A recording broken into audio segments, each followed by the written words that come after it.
Welcome back, folks, to another exciting edition of Let's Play Tyranny. As always, I'm your host, J Square John Jeremy, and last we left off, we gained a new companion in the disfavored soldier Barik, as well as met with the water mage Ebb in our journeys toward the Scarlet Chorus camp.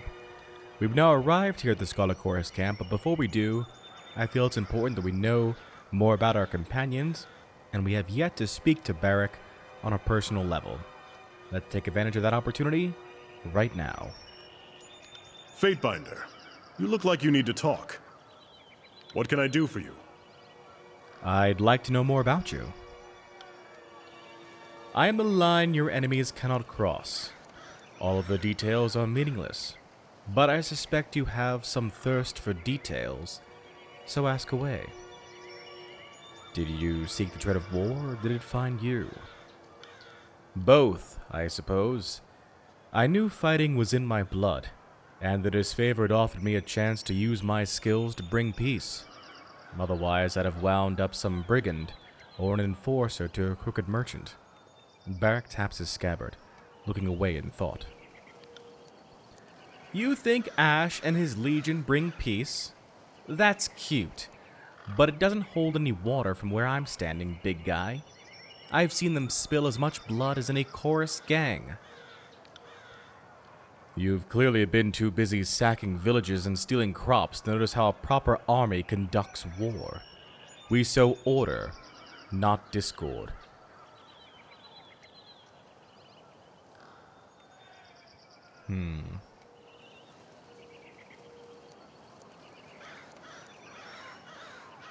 I think we'll say nothing.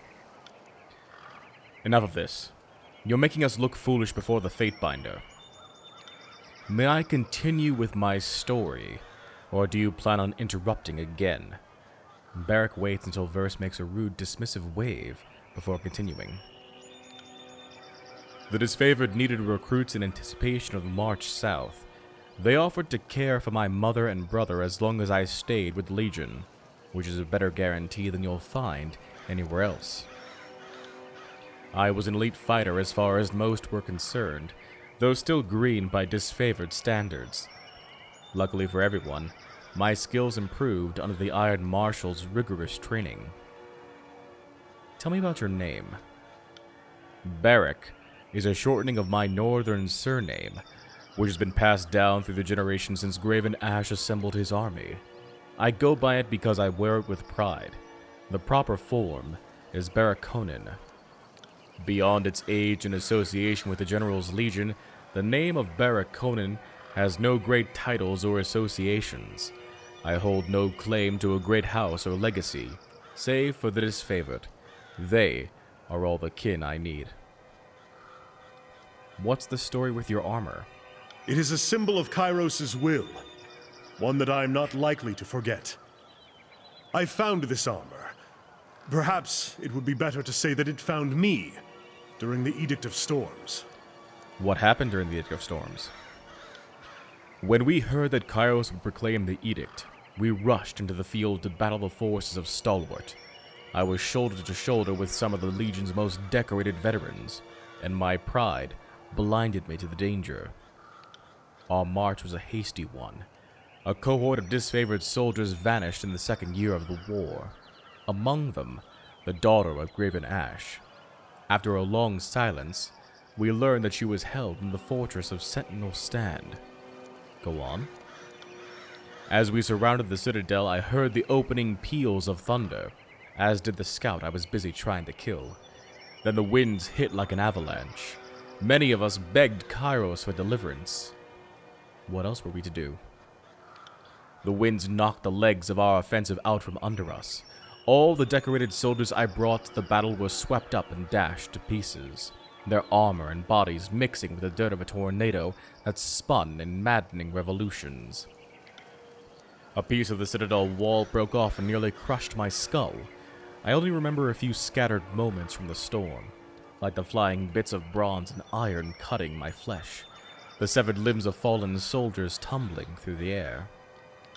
Eventually, I woke up, thinking myself trapped under rubble. When I rose and felt like I was buckling under my own weight, That's when I realized I was stuck. Right and truly stuck. Inside this heap of scrap. What happened to Ash's daughter after the edict hit? She was trapped behind the walls of Sentinel Stand, imprisoned by Kyros' storm, as well as the fortress itself. 1,000 soldiers standing shoulder to shoulder could not have endured those winds to rescue her. How did you survive when everyone fell? That is a mystery to me as well. Did Kyros hear my plea for mercy? Did this heap of scrap metal protect me, imprison me, punish me? He rubs the back of his helmet with his gauntleted hand, a pantomime of a gesture his armor prohibits. I don't have enough fingers or toes to count the possible reasons, so I try not to dwell on them. You're genuinely stuck in there. Haven't tried taking it off. I made attempts in the past. Even had one of the beast haulers pull on the helmet, while another pulled on my boots. The men in the phalanx have taken great pleasure in trying to find ways to liberate me. In time, I grew weary of the struggle. Sometimes I feared that removing the armor would be to question Kyros' judgment and risk a more odious curse. Looks like pretty solid protection. That would be an understatement. If only it protected me from foolish questions. Barik regards you in such a way that you can tell he's rolling his eyes. A forlorn sigh escapes his helmet. Do you handle your own repairs? I try to keep the surface oiled to slow the spreading rust, and I bend the plates from time to time. But repairs? Maintenance?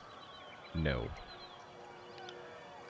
If you have any ideas of how to better maintain this situation, I'm open to discussing them.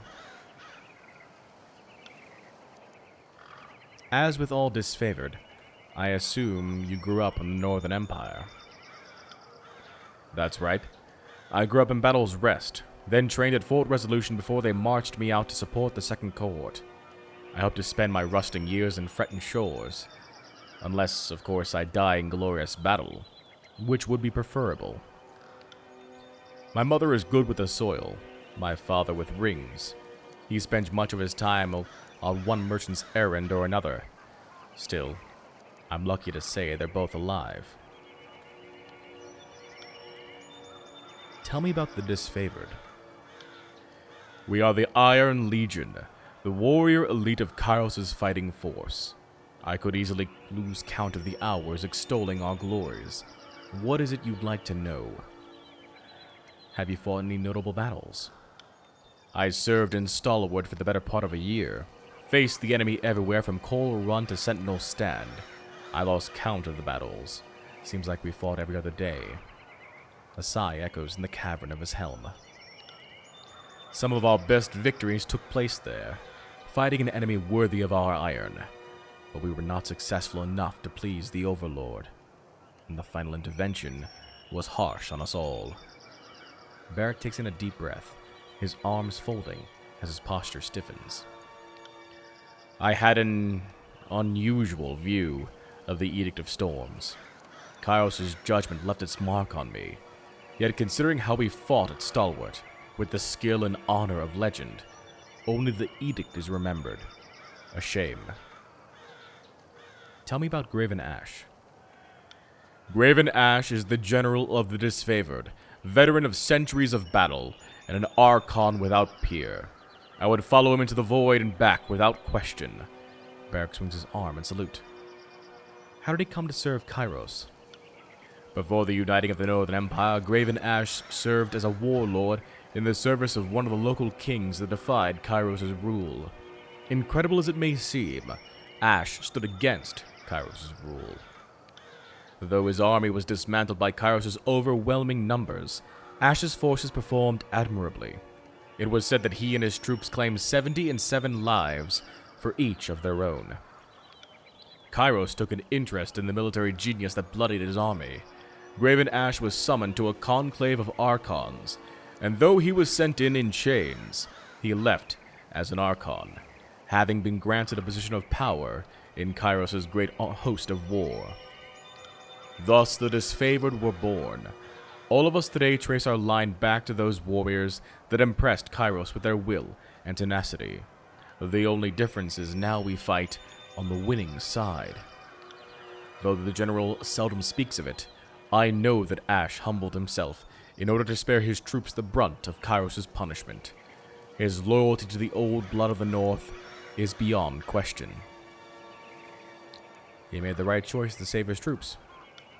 And he would make it again to save any of us. There has never been a more devoted and attentive leader. Barik makes a proud fist and steps to a salute with a forceful clatter of pots and pans. What else do you know of his past? I follow him into battle. I am not his personal scribe, and if I did know more of him, it would not be my place to say. Barik takes a half step back, folding his arms across his chest. As an Archon, what magic does he wield? Ashe works his magic through us, his soldiers. When we do battle, Ashe seems to know the events even before our runners have given word. Most importantly, though, he protects us. It's a bit tricky to explain, unless you've experienced it. I can think of countless times I've been struck by a spear, or hit with an axe, and even run through with an arrow, and in each of those moments the pain and injury just ceased to be. None of us know how he does it, or how he can sense that we're in danger and intervene from afar. But I suppose that's why he's an Archon. What he does probably would make sense to someone like me. How do you feel about Graven Ashe? How do I feel about him? Archon Ashe is the bravest, warmest, most compassionate general who ever lived. He's a living icon of leadership and courage. Barik tilts his head slightly to the side, as far as the suit's limited range of motion permits. Ashe is a soldier, but he doesn't kill for sport. A leader, but he doesn't issue commands to hear himself talk. He demands discipline and sober conduct of his troops, and I applaud such standards. What can you tell me of your time in the Legion? I joined the Legion 3 years before the conquest of the Tiers began. Though handy with a few weapons, my size may be the perfect addition to a phalanx. I've served with the stone shields ever since. Proud to say I've stood front row, right corner in over a dozen battles. That has been my place ever since the Iron Marshal gave me the assignment. The Bastard City, the Gates of Judgment, Vendrien Pass, Ocon's Ring, a quick tour in Barras and Chains, and then Stalwart. I spent a lot of time in Stalwart. Lost a lot of friends there. What of the other disfavored lieutenants? They're Graven Ashe's most trusted officers and warriors from the Iron Guard. Between Ashe's arcane powers of command and his cadre of gifted leaders, there is little confusion or chaos in the ranks.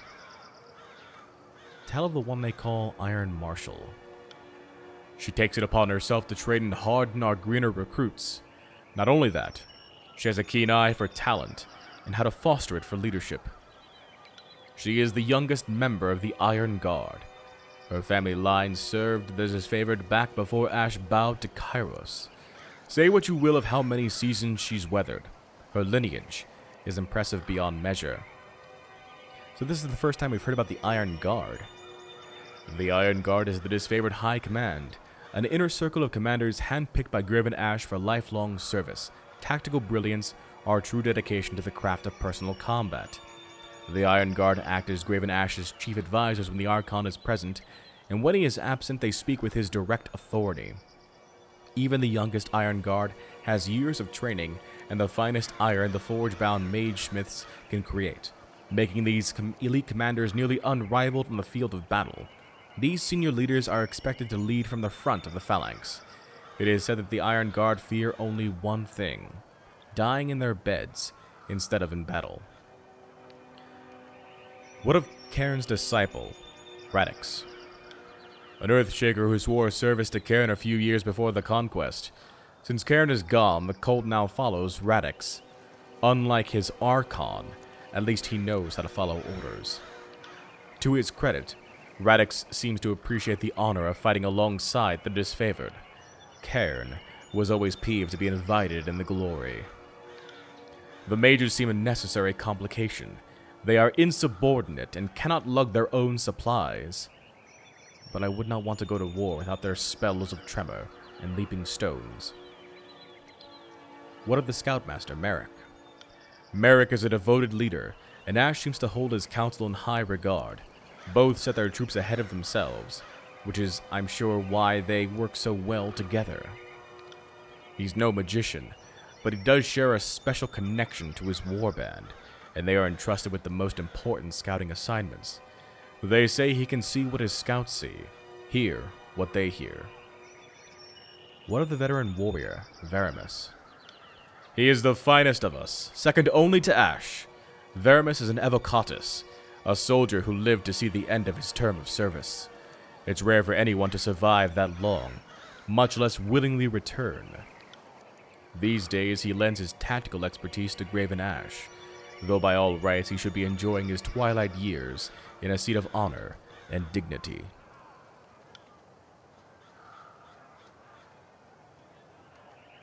Number 5 seems like a question where we start to attack the Legion. So I'm going to... No, let's ask it. Why didn't the Legion prevent the uprising of Vendrien's well? I think that's a question you ought to ask of the Scarlet Chorus. They too were charged with ensuring the locals remained vanquished and unarmed. Barik lurches forward as he speaks, iron plates grinding under his motion. The Disfavored Kyros is elite, the duty was theirs to fail. If the chorus had conscripted more aggressively, perhaps there would not have been an uprising. I would say the Vendrien Guard are really the only guilty party. It was their rebellion, after all. But then why would we raise the question in the first place of why they failed?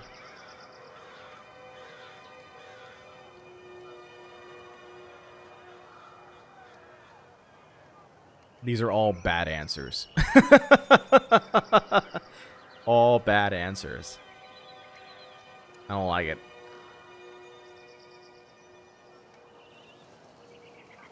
Let's go with number 2. At least maybe we'll get loyalty with verse. If the chorus had conscripted more aggressively, perhaps there would not have been an uprising. Oh, apparently Barik liked that answer. Agreed. We have never relied upon the Scarlet Chorus to win victories, only to recruit in number and secure our holdings. They were asleep on the watch. The Vendrien Guard should have been slaves of the chorus, not free men and women allowed to plot and conspire. What more can you tell me of the Legion? The Disfavored accept only the finest warriors. We are all volunteers and soldiers by trade, not farmers and fishmongers pressed into service.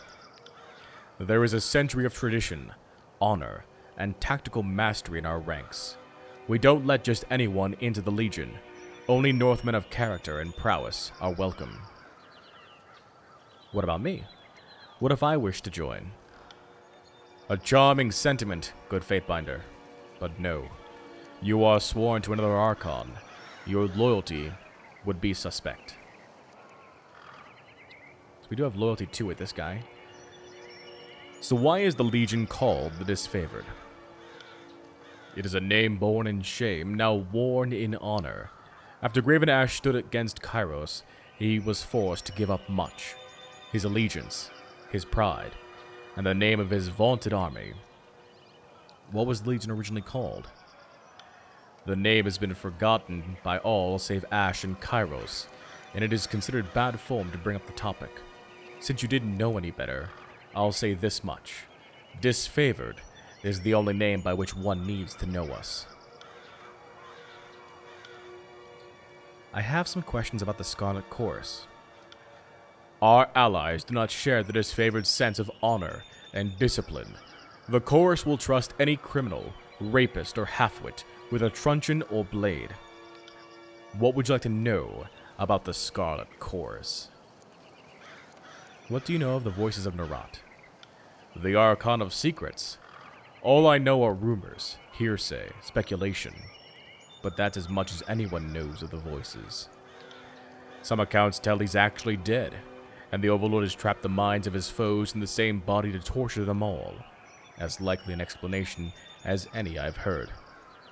In truth, I know little of the voices, and have reason to suspect almost anything about him could be true.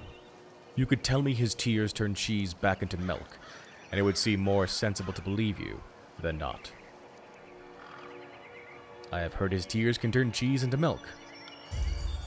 That's very amusing, Fateinder. Do you know anything of his powers? I am no scholar of sorcery, but as I understand it, the voices of Nerat is a thief of minds. They say he can swipe your thoughts and make them his own. I don't know how it works. When I recruited into the Disfavored, the Iron Marshal told me never to take an audience with the voices if I didn't have a witness on hand. Do you think him disloyal? I really shouldn't comment on such matters. Barik looks ahead blankly, then clears his throat. What do you know of his associate, the Archon Siren? Siren is the Archon of Song, and one of the youngest of her rank. She can influence human emotion with her voice alone. The voices may be the conductor of the chorus, but I'd argue Siren is their best weapon. The voices put her talents to good use. He had her singing a song up and down the coast, and the tearsmen defected to the chorus in droves. What can you tell me of their troops and tactics? Tactics? These are the first I've heard of them. The chorus is more an irregular mob than a proper army. Still, it's a well-armed mob, and they even have a few proper warriors and magicians in their pitiful excuse for ranks. What do you know of their warriors? Most chorus rats are untrained peasants handed a knife or a pitchfork. It doesn't take much to qualify you for the front lines. One only needs a beating heart, and even then the chorus could make do. Of course, not everyone in the chorus is an infirm child or sickly old crone. Some ex-soldiers and madmen join, and the fighting elite of the chorus form a clique known as the Scarlet Furies. Barik is too dismissive by far, but he's right that most recruits are novices pressed into service. Most will not survive the first few battles. Those who live will have experienced the lead, and those who fall can be easily replaced. What sort of magic does the chorus use? The blood chanters are the mages who follow the voices of Nerat. Like the chorus itself, their order is not steeped in tradition and antiquity, rather, built on knowledge stolen from other guilds. Their fire magic earns them a place on the battlefield, but they also have chants that stir the mind and the heart. The motherless sods have spells that can bolster a man's courage, or tap into his fears.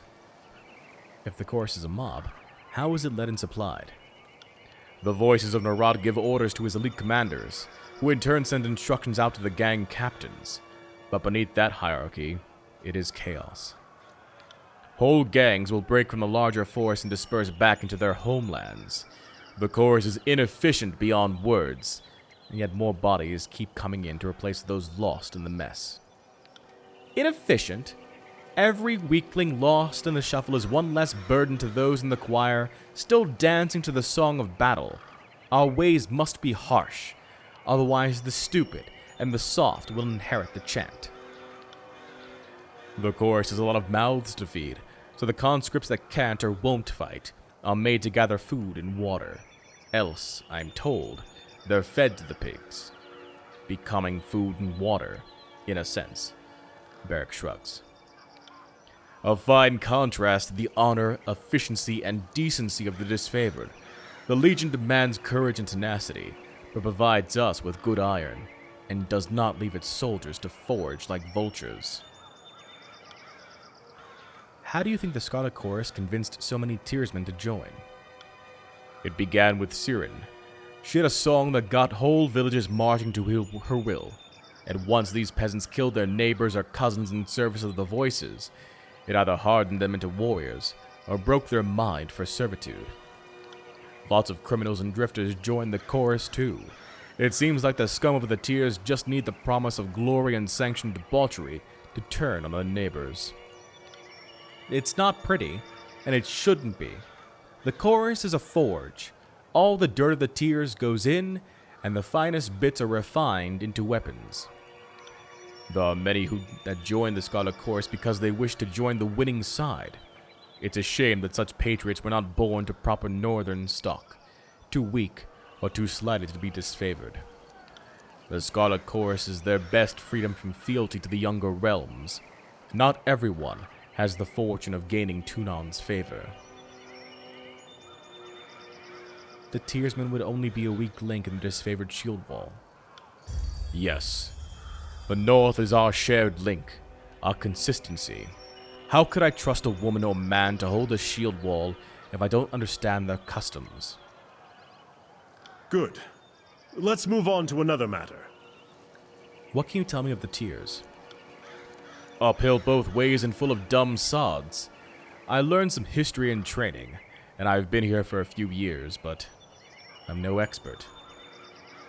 What is your assessment of the local forces? There was a time early in the war when I would have feared the younger realms working together. Imagine that. He chuckles. Once I saw the modest scope of their defensive, I knew they would be easily outclassed. They couldn't even rally their best to make a competent stand. Tell me of the Vendrien Guard. They used to be the Queen's Royal Army of Vendrien. I guess defeat inclined them to a shorter name. We crushed them back in 429. I'm proud to say I took part in the decisive battle. You know the rest. A year after we thought them conquered, thousands of Vendrien Oathbreakers murdered the garrison and declared themselves free of the Overlord's rule. Tell me about the Unbroken. The Unbroken Union of Stalwart. May they rot in the decrepitude of their fallen realm. Barik squeezes his gauntlet into a hard fist. First time we've heard of them. The Unbroken Legion was the proud and accomplished army of the realm of Stalwart. Citing their victories as evidence of skill, they prided themselves on never facing defeat while fighting on home soil. After the Edict of Storms tore apart Stalwart and twisted it into the Blade Grave, barely a 20th of the Unbroken's former strength survived to continue the war against Kyros' forces. Much as it pains me to admit it, in all the realms of the Tears, the Unbroken have been the only foe worthy to meet the Disfavored in battle. The Unbroken value tradition, just as we do. Stalwart has never lost a war on their own soil, a reputation they take quite seriously. It is fortunate that Stalwart has poor relations with all its neighbors. The rest of the Tears will not come to their aid, so as bravely as they fight, their end is inevitable. What can you tell me of the Bronze Brotherhood? Mercenaries from the free cities. The chorus needed extra muscle, and you can always mint new rings. Hard to believe the Tearsmen turned on each other for mere loops of metal. The Bronze Brotherhood worshipped the Scourges. Yes, those monsters from the old walls. The mercenaries are grown adults that willingly admire a magical abomination. Read into that what you will. The Bronze Brotherhood is a mercenary company from the free cities dotting the Tears' southern coast. Many of these mercenary companies were employed by Kyros' agents and slaughtered during the war. The Bronze Brotherhood survived thanks to their relatively safe posting at Lethian's Crossing, where the Voices of Nerat hired the company to help protect the town's forge operation. Among the most trained and dedicated warriors of the Tears, the Bronze Brotherhood have a reputation for ruthlessness and tenacity. Aggression and decisive thinking are so highly prized by the Brotherhood that the violent, enigmatic Scourge is the group's mascot, a creature most decent folk consider the stuff of nightmares. The term brother is used for mercenaries of both genders, as the company's title harkens back to the archaic notion of living as men.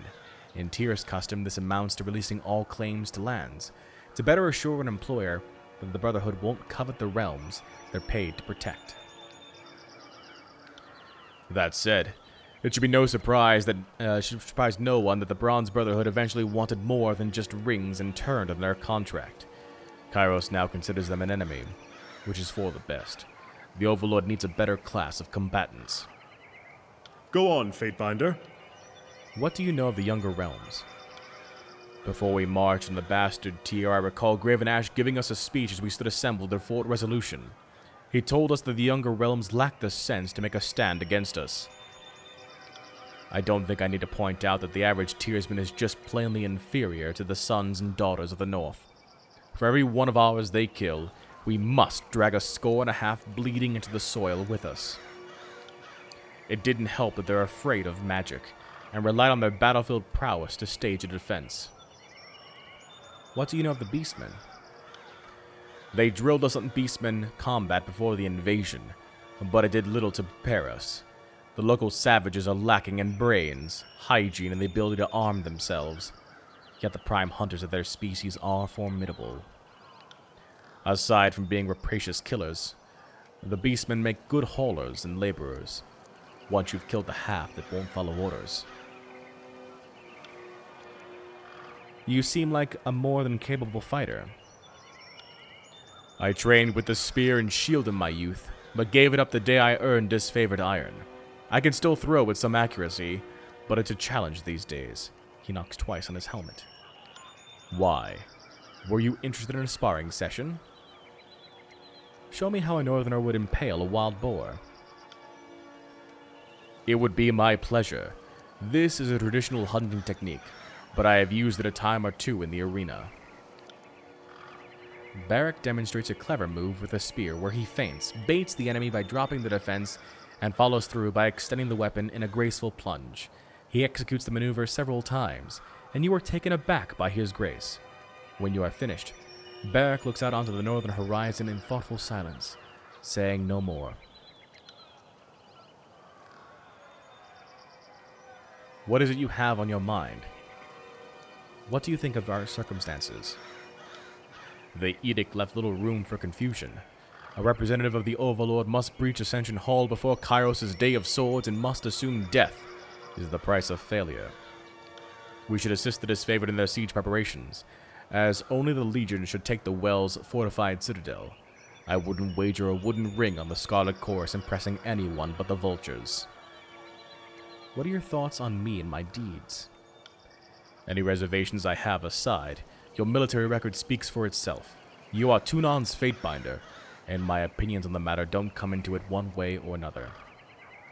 What do you think of our travel companions? I am more accustomed to traveling in the company of soldiers, so I am out of practice judging the worth of civilians and miscreants. If you had anyone particular in mind, I will give them some thought. What do you think of Verse? I try not to. She's a force of chaos, an agent of the voices of Narat. Taking her into our confidence can only lead to ruin. And yet, she is a capable fighter. For the time being, I am confident that you can trust her to serve your interests, and rely on her skills in the battlefield. She may even offer some useful perspectives on the war.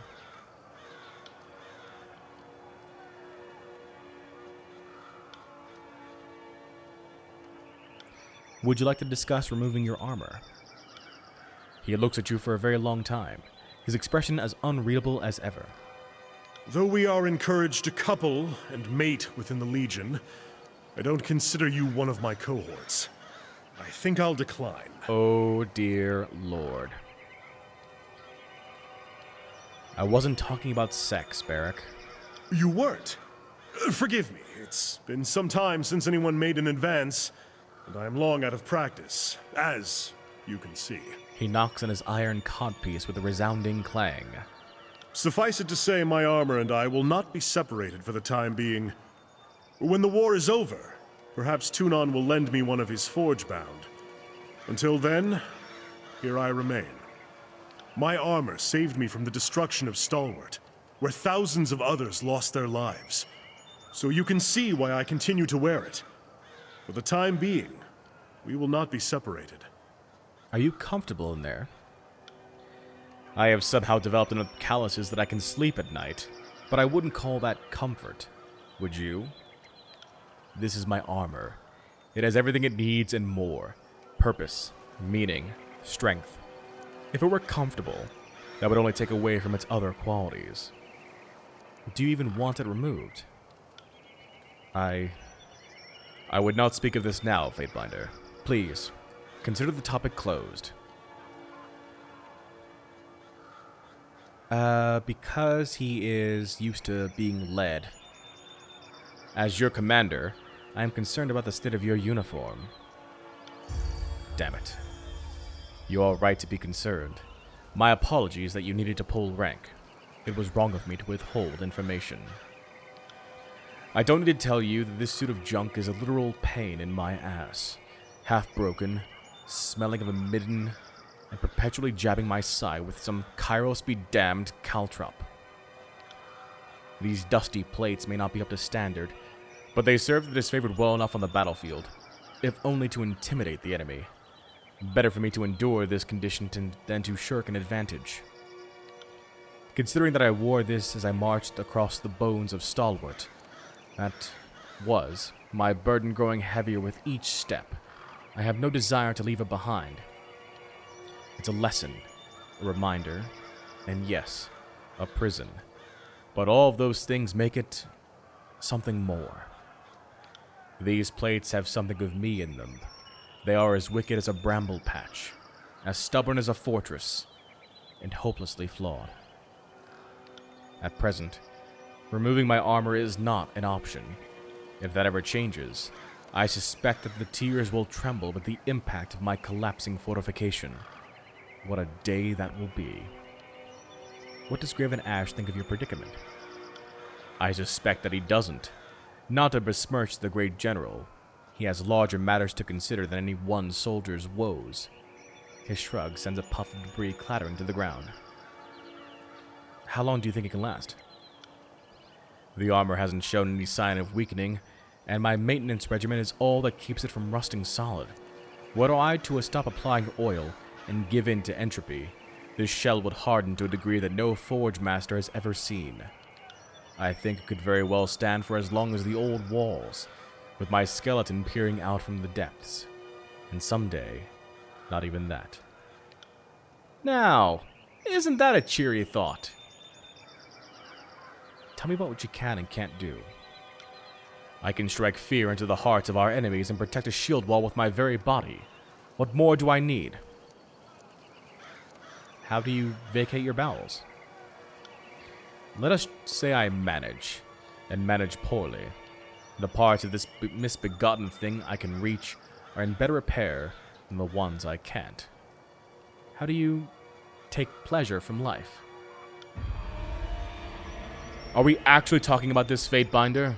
Do you have nothing better to do than wonder how I access my nether regions for a frenzied bout of self-interest?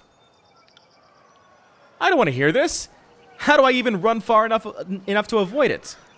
Verse plugs her ears and winces against the inevitable. Well, I can't, and not from lack of trying. My works are inaccessible from the outside, and as much as I've tried to worm my arm out of this sleeve of iron, I would only succeed in dislocating my shoulder.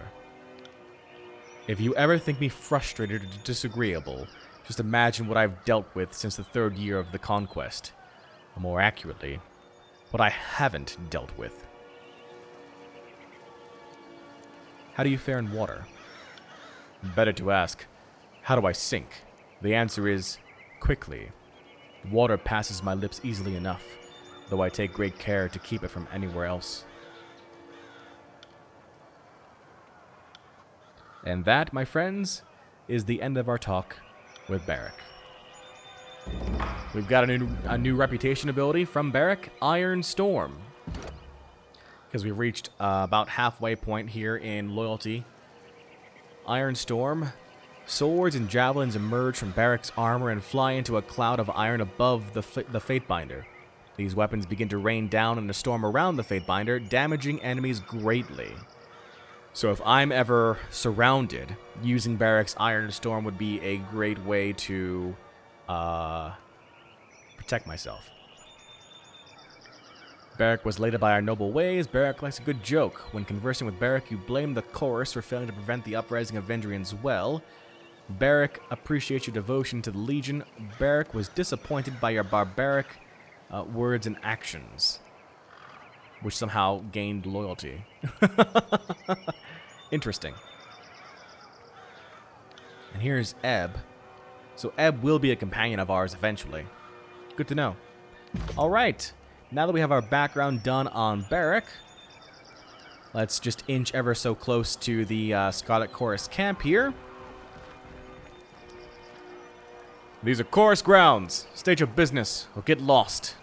Well, Our business will be to investigate the chorus grounds and speak with the Fifth Eye, but that, my friends, will be next time. Hey everyone, J Squared John Jeremy here, and I want to thank you for watching. Check out another video from yours truly, or take a look at the playlist for this series. If you haven't done so already, click on the logo to subscribe and keep track of this channel. Until next time, so long, and take care.